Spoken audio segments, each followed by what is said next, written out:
ইতিকাফ শব্দটা আরবি শব্দ। কি শব্দ? আরবি শব্দ ইতিকাফ। ইতিকাফ শব্দের অনেকগুলো অর্থ। ইতিকাফ শব্দের অনেক বিস্তার অর্থ। এক নম্বর ইতিকাফ একটা অর্থ হচ্ছে অবস্থান করা। কি করা? ইতিকাফ শব্দের একটা অর্থ হচ্ছে অবস্থান করা, অর্থাৎ যে কোনো জায়গায় অবস্থান করা। মুসলমানরা পুরুষদের জন্য মসজিদে অবস্থান করা, পুরুষের জন্য কোন জায়গায় অবস্থান করা? মসজিদে। মা বোনরা যদি ইতিকাফ করতে চায় তারাও ইতিকাফ করতে পারবে, তাদের ইতিকাফ করবে ঘরের ভিতরে। আমাদের মা বোনরা ইতিকাফ করবে কোথায়? ঘরের ভিতরে। আর পুরুষেরা করবে কোথায়? মসজিদের মধ্যে। এই জন্য ইতিকাফের একটা অর্থ হচ্ছে অবস্থান করা, যে কোনো এক জায়গায় কি মানে আমাকে থাকা। এটা হচ্ছে ইতিকাফের একটা অর্থ। দ্বিতীয় নাম্বার আরেকটা ইতিকাফের অর্থ হচ্ছে অভিমুখী হওয়া। কি হওয়া? অভিমুখী হওয়া। অভিমুখী মানে কি?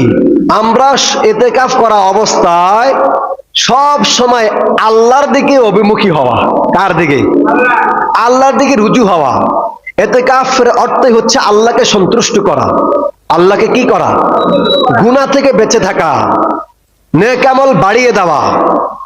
এই জন্য ইতিকাফের দ্বিতীয় নাম্বার একটা অর্থ হচ্ছে অভিমুখী হওয়া, অর্থাৎ আল্লাহর দিকে আমরা সকলেই অভিমুখী হব। কার দিকে অভিমুখী হব? দুনিয়ার কোনো কাজে অভিমুখী হওয়া যাবে না।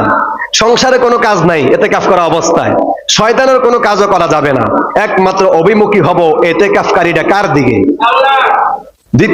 তিন নম্বর আরেকটা ইতিকাফের অর্থ হচ্ছে নিবেদিত হওয়া। কি হওয়া? নিবেদিত। আমরা সকলে আল্লাহর জন্য নিবেদিত হব। কার জন্য নিবেদিত হব? নারী হোক পুরুষ হোক, আল্লাহর জন্য নিজেকে ওয়াকফ করে দিব, আল্লাহর জন্য নিজেকে সঁপে দিব। এটাকে নিবেদিত বলে। আল্লাহর জন্য নিবেদিত, আর কারো জন্য না। কোন শয়তানের কাজে আমরা নিবেদিত হব না। আমরা একমাত্র আল্লাহর জন্য নিবেদিত হব, আল্লাহর কাছে নিবেদিত হব। ইতিকাফের আরেকটা অর্থ হচ্ছে নিরবিচ্ছিন্ন হওয়া। নির্বিচ্ছিন্ন হওয়া মানে কি? দুনিয়াবি সমস্ত কাজ থেকে নিজেকে দূরে রাখা। নির্বিচ্ছিন্ন। আমি গুনাহ থেকে নির্বিচ্ছিন্ন হলাম, দুনিয়ার সমস্ত কাজ থেকে, পারিবারিক কাজ থেকে, নিজের ব্যক্তিগত কাজ থেকে, সবগুলা থেকে নিজেকে দূরে রাখলাম, নির্বিচ্ছিন্ন করে দিলাম। এগুলো আমার সাথে আর কোনো সম্পর্ক নাই। আমি ইতিকাফে আছি। আমি কোথায় আছি? ইতিকাফে আছি।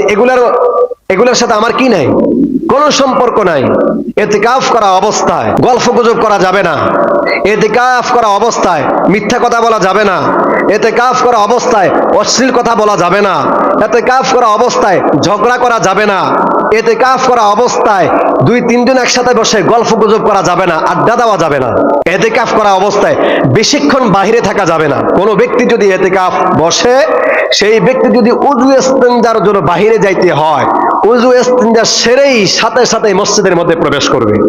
কিন্তু আমাদের এখানে মসজিদের বাহিরে ইস্তেনজার কি প্রয়োজন নাই, আমাদের এখানে ভিতরেই আছে।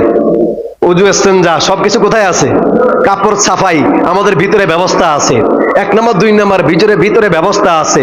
গোসল করবেন ভিতরে ব্যবস্থা আছে। আমাদের বাহিরে যাওয়ার আর কি নাই? প্রয়োজন নাই।